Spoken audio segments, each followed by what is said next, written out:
Milli Eğitim Bakanlığı ile Kültür Turizm Bakanlığı arasında yapılmış olan protokol icabı seminer döneminde öğretmenlerin müze ve öğren yerlerini gezilmesi istendi.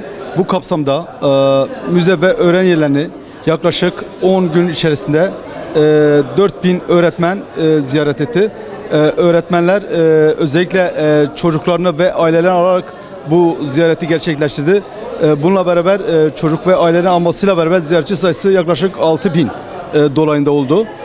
Bu da müzede eğitimin bir parçası olarak değerlendirildi. Gelen öğretmenler müzedeki eserleri canlı olarak gördüler ve bunun hakkında bilgi edindiler.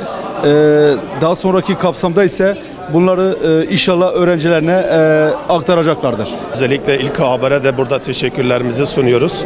Bizler Milli Eğitim Müdürlüğümüzün bugün düzenlenmiş olduğu tüm öğretmenlerimizin, eğitim camiamızın, Adıyaman'ımızın kültürünü de yansıtan, yerel değerlerini yansıtan gerek etnografik eserler, gerek klasik arkeolojiden kalmış eserleri burada incelemek, görmek, yerinde tanımak adına burada bulunmuş ve gelmiş bulunuyoruz.